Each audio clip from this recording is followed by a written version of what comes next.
Hey, what's up guys? Lewis here with PremiumBeat.com with a brand new segment that we're going to start a new informal and casual look at some of the latest and newest gear on the market, or perhaps some hidden gems that you previously missed. This week, we're going to have a look at the modular LED panel from Aptolux.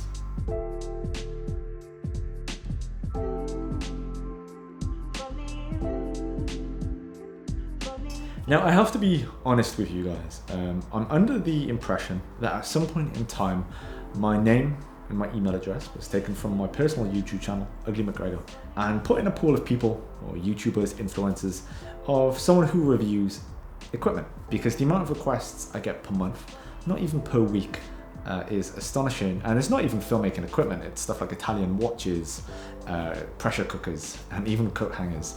And of course there is filmmaking equipment in there, but a lot of the time I decline or let the email sit because I don't really enjoy reviewing stuff. I would prefer to be using it rather than talking about how practical it is to use. However, every so often I do get a really shiny email or Instagram DM from a piece of equipment from a manufacturer offering a piece of gear that is incredibly unique. Now, a few months ago, I had an Instagram DM from Alvis, who is the founder of Aptolux, and upon sending me the promo video of these modular LED panels, I was like, yes please, please send me one of those. Now, modular LED panels and anything new, but the way in which these are portable. So with that, I recently caught up with Alvis, and let's have a look at what he has to say.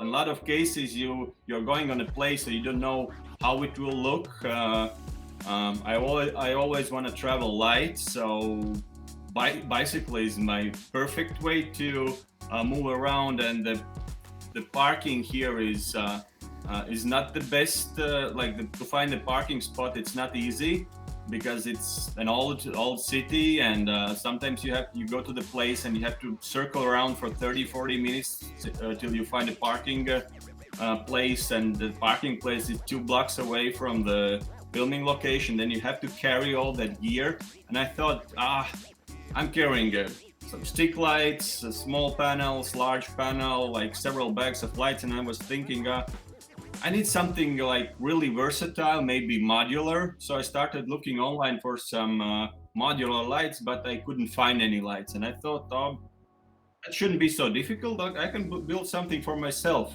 And that's certainly what the team from Latvia have done. They've created a kit that can easily fit into a lunchbox.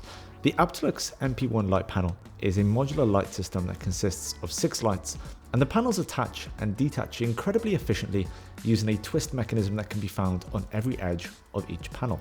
They can be combined together in different shapes and forms that are going to be entirely dependent on the filmmaker and their needs, as well as the situation or the premise you're shooting in. And while there are 6 lights that can be combined in various ways, you don't have to combine them. They can be individually placed around the room, provided that they are individually powered either by battery or AC adapter. There's full RGB tuning. The color temperature ranges from 3000 to 6000 Kelvin, and you can lower the intensity from 0 to 100%. And if all 6 lights are combined, it has a 12,000 lux rating at 1 meter.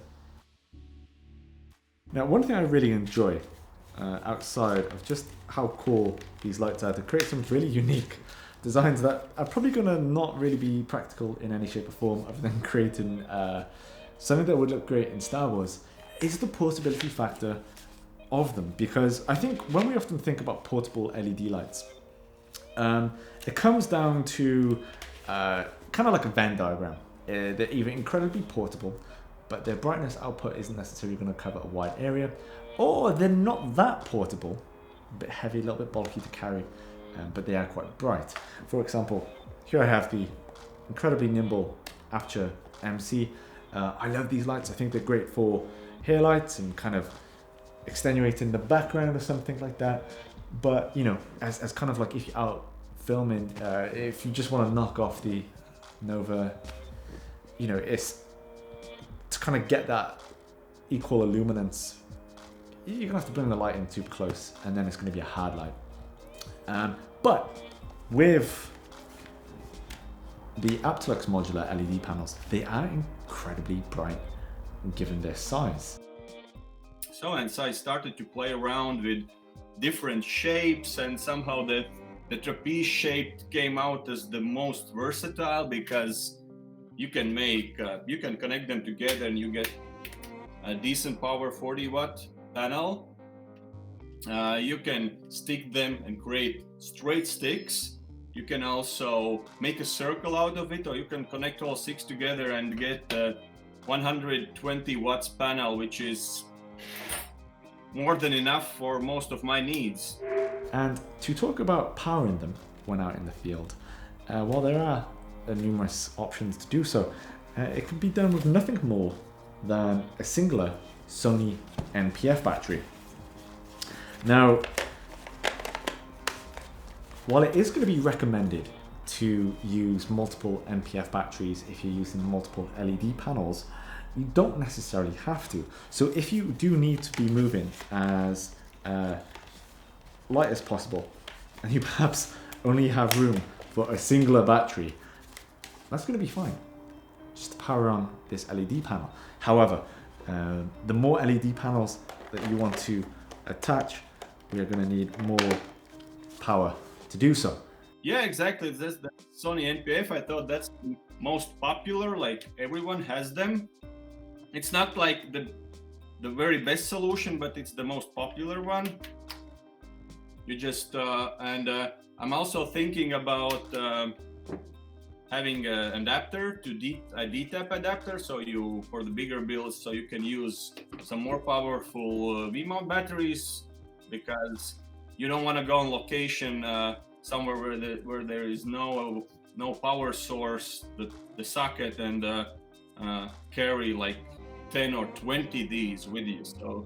So with the so I've got this one now that's plugged into the main power supply. If I was to put this Sony batteries into this one, would I then have to program these lights to have the same hue? Because obviously with these connected, they all link up to the primary function.